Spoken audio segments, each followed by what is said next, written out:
ہم خیال کے ساتھ خداوند کا میز منانا، کیونکہ ہم یہ اقرار کر رہے ہیں کہ یسوع مسیح ہمارے گناہوں کے لیے اپنی جان دیے۔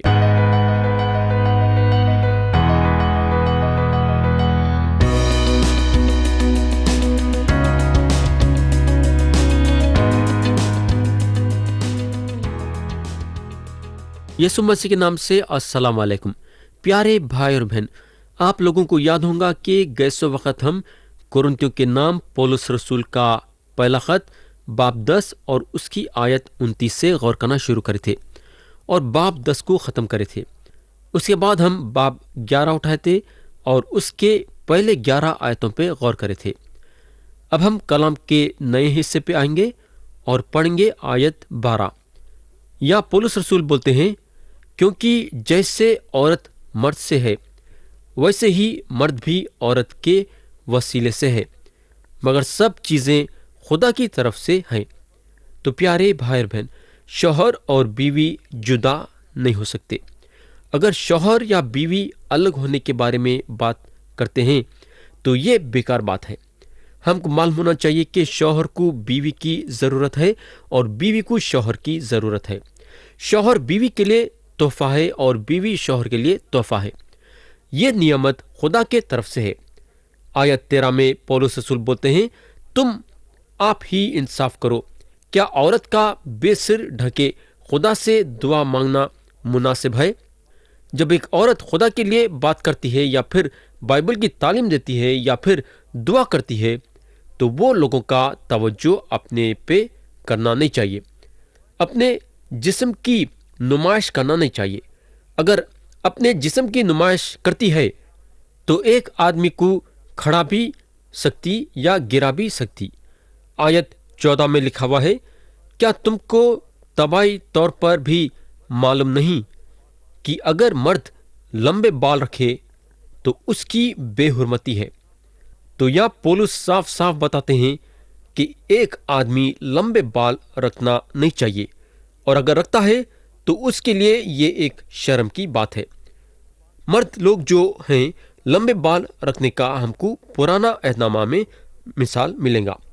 نذیر کے قسم کا یہ مطلب ہے کہ انہیں اپنے آپ کو پوری طرح سے خدا کے حوالے کرا ہے، اور نذیر کی نشانی اس کے لمبے بال ہوتے تھے۔ تو اس کا مطلب یہ ہے کہ نذیر خدا کے نام کے خاطر شرم کا سامنا بھی کرنے کے لیے تیار تھا۔ وہ وقت میں بھی یعنی پرانا عہد نامہ کے وقتوں میں بھی لمبے بال رکھنا ایک شرم کی بات تھی۔ آیت 15 پڑھیں گے، اور اگر عورت کے لمبے بال ہوں تو اس کی زینت ہے، کیونکہ بال اس سے پردے کے لیے دیے گئے ہیں۔ پیارے بھائی اور بہن، یہ بات سچ ہے کہ آج مسیح میں ہم کو آزادی ہے۔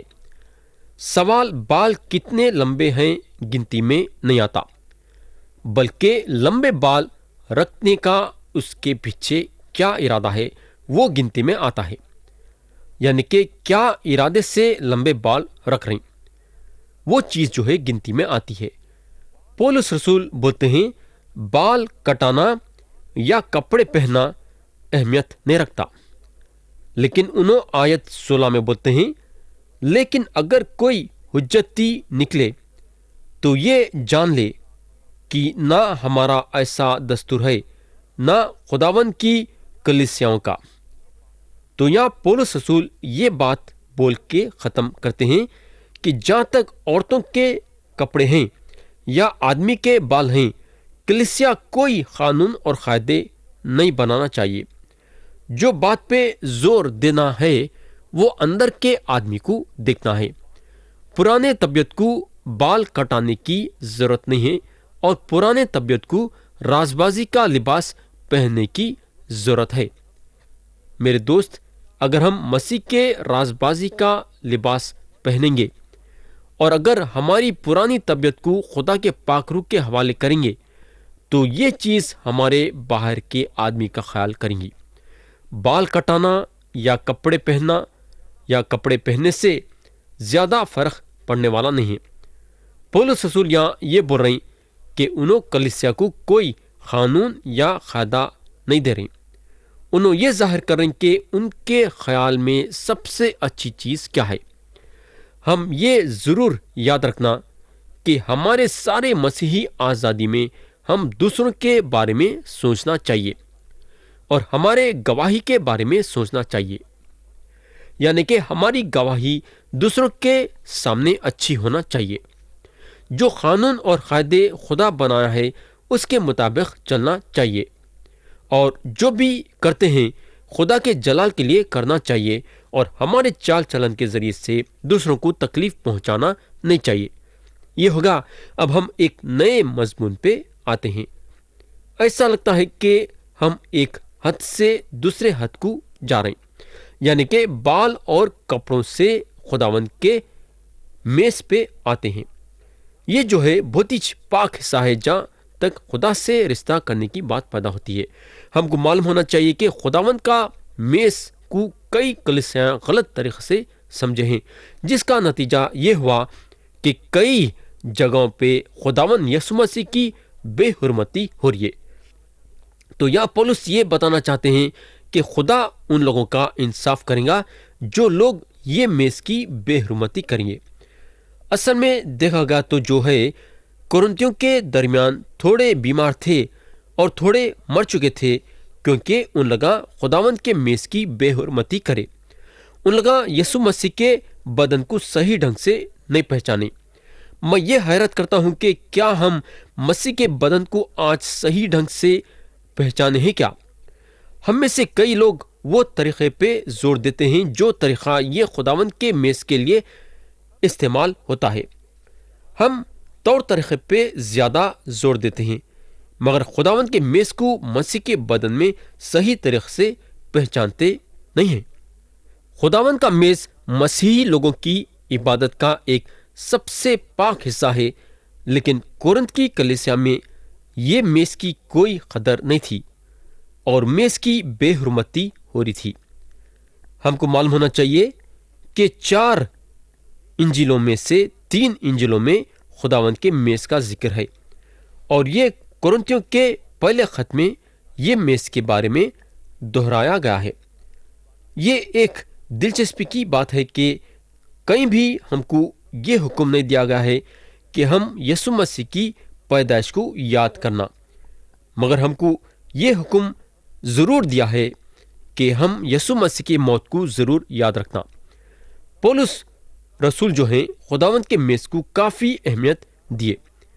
آیت 11 اور آیت 23 میں انہوں بولتے ہیں، کیونکہ یہ بات مجھے خداوند سے پہنچی اور میں نے تم کو بھی پہنچا دی کہ خداوند یسوع نے جس رات وہ پکڑوایا گیا روٹی لی۔ میرے بھائی، پولس یہ جو ہیں سیدھے خدا کے طرف سے حاصل کرے۔ باب 15 اور آیت 3 میں بولتے ہیں، چنانچہ میں نے سب سے پہلے تم کو وہی بات پہنچا دی جو مجھے پہنچی تھی کہ مسیح کتاب مقدس کے باموجب ہمارے گناہوں کے لیے موا۔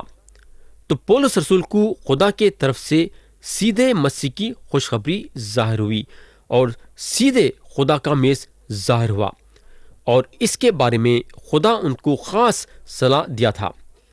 اگر ہم دیکھیں گے تو پولس رسول تو اوپر کے کمرے میں نہیں تھے جب یسوع مسیح اپنے شاگردوں کو یہ میز میں شامل کرے تھے۔ پیارے بھائی اور بہن، میں یہ بات مانتا ہوں کہ یہ بڑی مشکل کی بات ہے یہ دیکھنے کے لیے کہ اس وقت جو میز منایا جاتا تھا اور آج جو میز منایا جاتا ہے کیوں فرق ہے۔ وہ زمانے میں خداوند کا میز گھروں میں منایا جاتا تھا اور ہر روز منایا جاتا تھا۔ اگر ہم اعمال کی کتاب باب 2 اور اس کی آیت 46 اور 47 دیکھیں گے تو لکھا ہوا ہے، اور ہر روز ایک دل ہو کر ہیکل میں جمع ہوا کرتے اور گھروں میں روٹی توڑ کر خوشی اور سادہ دلی سے کھانا کھایا کرتے تھے اور خدا کی حمد کرتے، اور سب لوگوں کو عزیز تھے، اور جو نجات پاتے تھے ان کو خداوند ہر روز ان میں ملا دیتا تھا۔ تو جو کورنتھ میں کلیسیا تھی خداوند کے میز کو مد نظر رکھتے ہوئے ایک وقت کا کھانا کھاتے تھے۔